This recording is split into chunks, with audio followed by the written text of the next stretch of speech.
ஆச்சி பாதாம் ட்ரிங்க். ஆச்சி பாதாம் ட்ரிங்க் ஒன்னு வாங்கினா ஒன்னு ஃப்ரீ.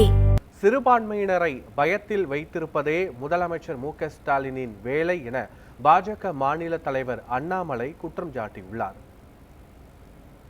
இந்த பார்ட்டிகள்லாம் 9ஆம் தேதி 8ஆம் தேதி எப்போ மீட்டிங் கூப்பிடுறாங்களோ சுப்ரீம் கோர்ட்டுக்கு போகாம சைனாக்கு போகலாமா, ஜப்பானுக்கு போகலாமா, ரஷ்யாவுக்கு போகலாமான்னு அந்த மீட்டிங் நடக்கும். தைரியம் இருந்தால் சுப்ரீம் கோர்ட்டுக்கு போங்க. சுப்ரீம் கோர்ட்லேயும் ரிஜெக்ட் ஆகி வரட்டும். குழந்தைகளுக்கு ஒரே மனநிலையோடு சமமான மனநிலையோடு படிக்க ஆரம்பிக்கல. நீட்டுக்கு வர்றதுக்கு கொஞ்ச நாளைக்கு முன்னாடி எல்லாம் இதே டிராமா.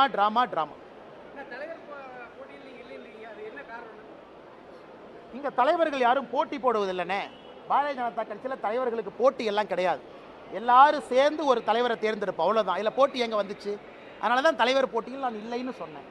தலைவருக்கு மற்ற கட்சி மாதிரி 50 பேர் போய் 50 பேர் போய் தலைவர் கட்சிக்காக நாமினேஷன் கொடுத்து அது ஓட்டெடுப்பு நடத்தி அப்படிலாம் கிடையாதுங்கண்ணே. எல்லோரும் சேர்ந்து ஏக மனதோடு ஒரு மனதோடு ஒரு தலைவரை தேர்ந்தெடுப்போம். அப்போ போட்டி எங்கேருந்து வருதுங்கண்ணா? தோட்டத்துக்கு போயிடமா மேடம்? ஐயோ வேண்டாம், பிரச்சனை. ஆமாம், ஏன் தலைவா என்ன மரியாதை கொடுக்க மாட்டீங்களா நீங்கள்? அதுக்குள்ளே மறந்துடுவீங்களா? ஒரு விவசாயியோட பையனாக இருப்பேன், மறந்துடுவீங்களா? என்னுடைய பணி ஒரு தொண்டனாக எப்பொழுதும் தொடருங்கண்ணா. கரப்ஷனுக்கு எதிராக வந்தவன் நான். அதில் சமரசம் கிடையாது. யாராக இருந்தாலும் சமரசம் இல்லை. ஒரு நாள் இல்லைன்னா ஒரு நாள் தமிழ்நாட்டில் நல்ல ஒரு ஆட்சியை கொண்டு வருவதற்கான முயற்சி தொடரும். இந்த நேரத்தில் தேசிய கட்சியாக இருக்கிறோம், பல விஷயத்தை பார்க்கணும். 2026 தேர்தல் தமிழ்நாட்டுக்கு முக்கியம், மக்களுக்கு முக்கியம். மக்கள் திரும்ப 5 வருஷம் இதே திமுக கொடுமையில் மக்கள் மறுபடியும் 5 வருஷம் மாட்டணுமா? அதையெல்லாம் பார்க்க வேண்டிய கட்டாயம் இருக்குது.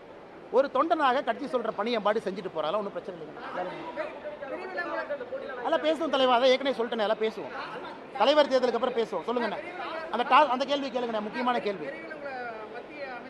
தலைவா, இந்த மண்ணை விட்டு எங்கேயும் போக மாட்டேன் தலைவா. ஏன் பேக் பண்ணி அனுப்புறதுலே இருக்கீங்க? டெல்லி போனால் ஒரு நைட்டு வேலையை முடிச்சுட்டு அடுத்த நாள் திரும்புகிற ஆள் நான். அதனால் எதுவும் கவலைப்படாதீங்கன்னா இங்கே தான் உங்கள் முன்னாடி சுற்றிக்கிட்டு இருப்பேன். அண்ணா, டாஸ்மார்க் வழக்கு நல்லா கேட்டீங்க, நல்ல கேள்வி அண்ணே. அதாவது திமுகவுடைய அமைச்சரவையில் 13 பேருக்கு மேலே இன்னைக்கு வருமானத்துக்கு அதிகமாக சொத்து சேர்த்த வழக்கு தமிழ்நாடு நீதிமன்றங்கள் நடக்குது.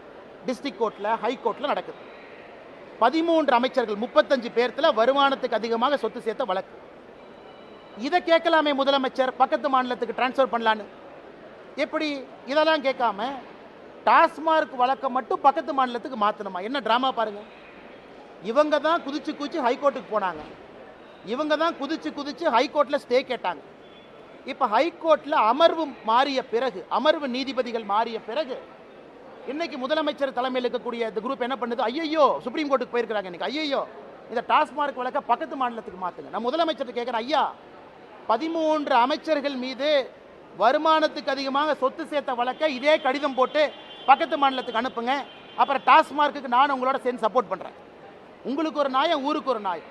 நீதிமன்றம்னா நியாயமாக இருப்பாங்க, நேர்மையாக இருப்பாங்கன்னு சொல்கிறேன். நீங்கள் டாஸ்மார்க்கு மட்டும் ஏன் பக்கத்து மாநிலத்துக்கு போகணும்? அப்போ உங்கள் மடியில் கனம் இருக்குது, வழியில் பயம் இருக்குது. எதையோ மறைப்பதற்கான முயற்சியில் இறங்கியிருக்கிறீங்க. அன்னைக்கு டாஸ்மார்க் ஆர்ப்பாட்டத்தில் நான் சொன்னது நடக்கத்தான் போகுது. கைதுகள் இருக்கும், எனக்கு நம்பிக்கை இருக்குது. இடி மேலே அவங்க நேர்மையான முறையில் விசாரணை பண்ணணும். நேர்மையான முறையில் தப்பு செஞ்சவங்களை கைது பண்ணணும். மக்களுடைய வரிப்பணத்தை திரும்ப நம்மகிட்ட கொண்டு வந்து சேர்க்கணும்.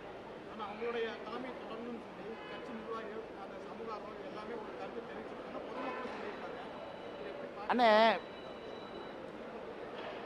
இது பேசுவோண்ணே நேரமும் காலம் இருக்கு, பேசுவோண்ணே தலைவா. அதெல்லாம் அடுத்த வருஷம் நல்லா பண்ணுவாங்க தலைவா. உலகத்துக்கே தெரியுங்க.